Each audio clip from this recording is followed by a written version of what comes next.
Every great city has its tales, and I've been documenting their stories and people for over 20 years. This is Tales of a City.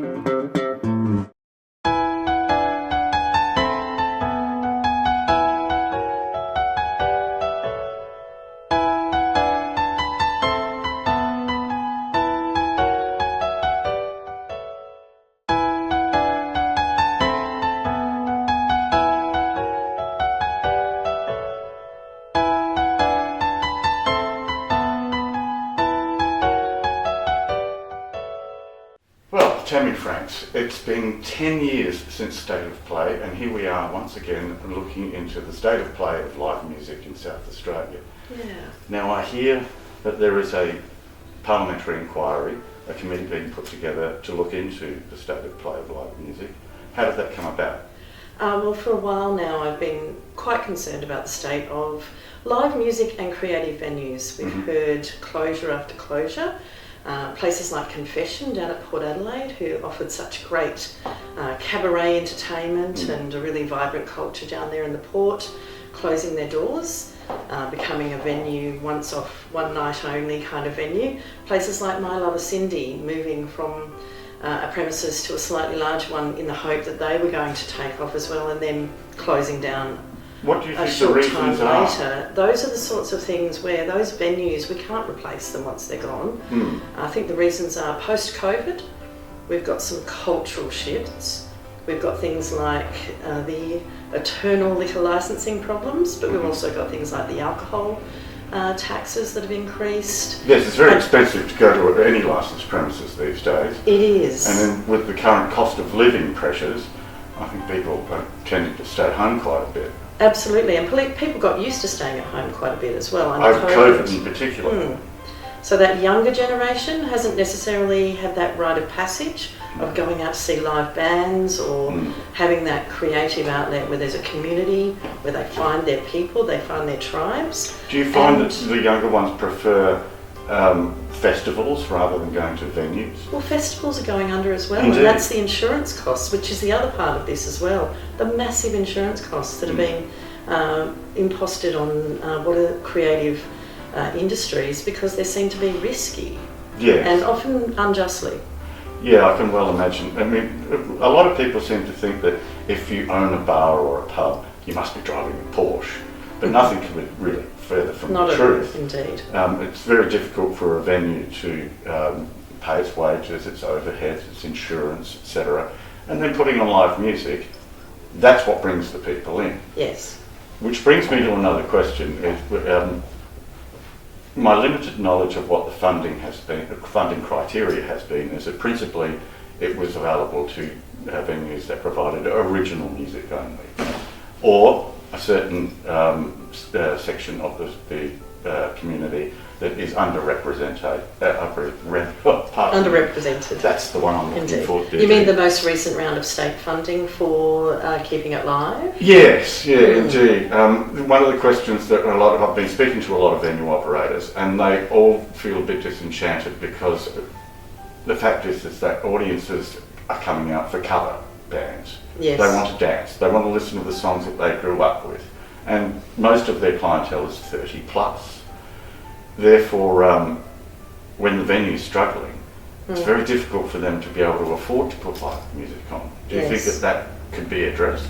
Well, I actually think there's a great place for original bands and original culture and local bands. But, you know, a band like The Living End, they got their living at first out of being a cover band. Yeah. And then actually I know a story from a friend of mine who was a great follower of theirs. One night they all said, "Oh, you love our covers, here's our originals." And that's how they became The Living End. Now, if we're not going to support cover bands as well, we probably won't see another Living End. Exactly, because all of the great bands that have come out of South Australia that were original music, Cold Chisel, etc., at one point they were all original music. So I see the sense in that. I have noticed, having visited lots of venues recently, that it is an older demographic that is going out supporting live music. I'm not seeing a lot of younger ones, although there has been this big controversy about the cranker Yes. And there are lots of young people there. Yes. Oh, lots of young people there, but all generations of the Cranker. And actually, the Cranker was never threatened because people weren't going to the Cranker. The Cranker was only threatened by the potential for building student accommodation right over the top of the Cranker. And in fact, they were a success story post-COVID, where they still had their clientele. They were still, almost every night of the week, either live bands or comedies. But something creative and something that had community to it. Not just staring at a screen, not just sitting in a corner by yourself, but interacting with other humans. Yeah, indeed.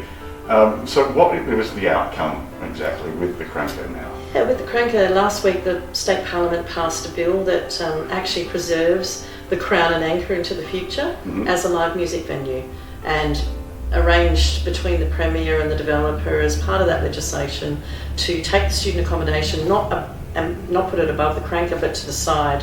Unfortunately losing Roxy's and Chateau Apollo, but the accommodation going up higher on that side instead, and also having that noise attenuation to provide that the two can be compatibly next to each other.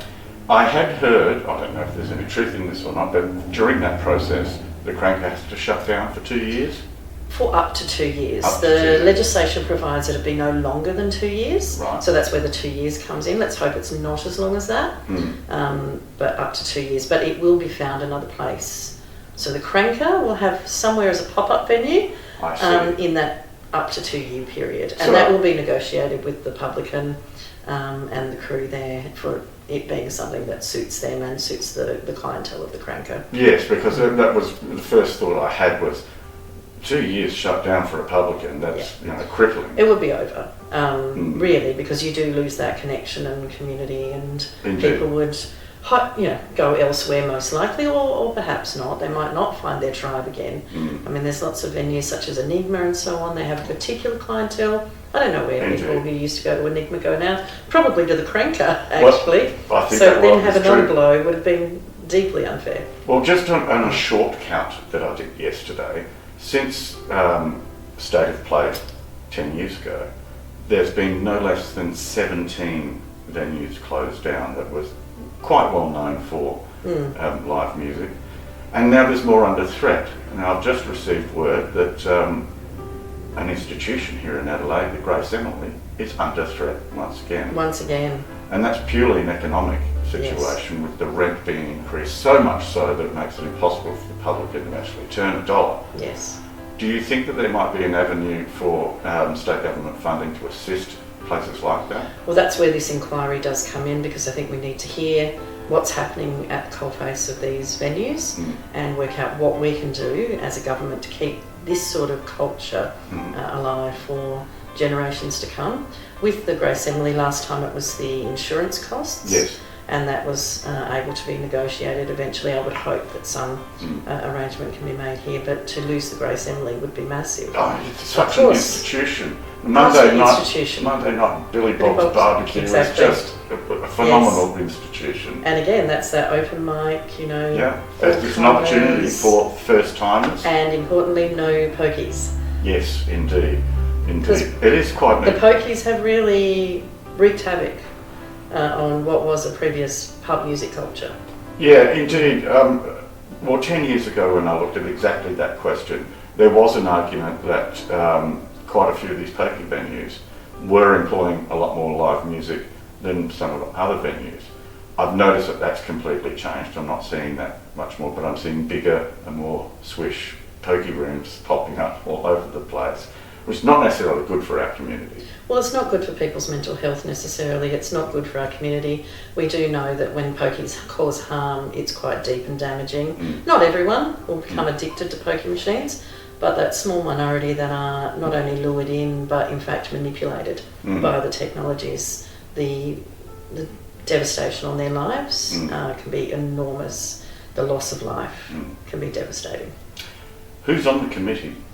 It's myself, and I hope that I get elected chair, but that's not a done deal yet. There's 4 of us. Ben Hood from the Liberal Party, Right. Reggie Martin from the Labor Party, and Frank Pangello, independent member of the Upper House. Well, that's quite a varied team there.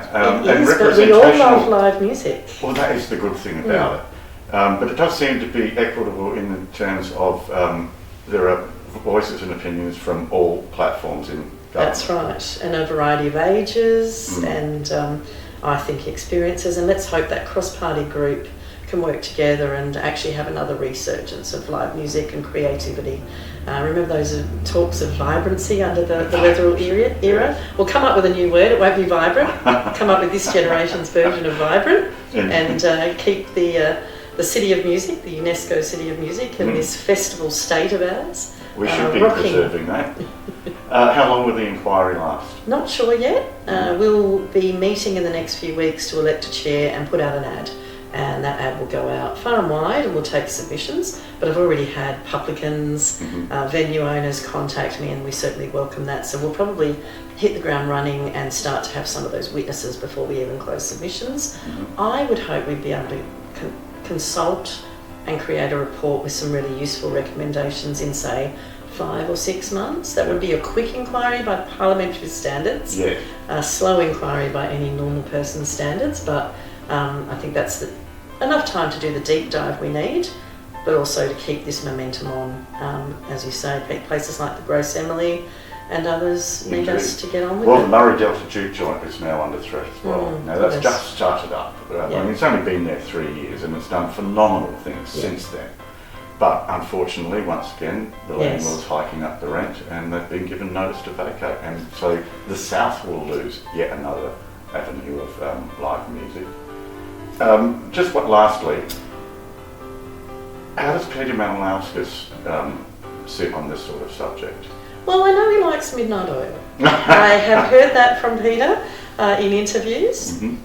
He seemed reasonably comfortable at the Crown the other night, although admitted that he was certainly never a cranker punter in his day and has never been a goth. I think Peter does actually understand the importance of live music and of comedy, of the arts, to community and to creating that connection. I certainly think he understands the economic value of it when we do get those bands that break big, and the reputation for our state to have produced people like Sia Furler or Paul Kelly. Certainly I know that he's cognizant of those things. I'm hoping this report will give him some good ideas to take forward, as well as the Liberal Party and the Greens and SA Best and the Independents all working together to create and have a great celebration in the 10th anniversary of the UNESCO City of Music in this festival state. It sounds extremely hopeful. Very glad that you're on the job. And thank you very much for your time. I'm really looking forward to it. Cheers.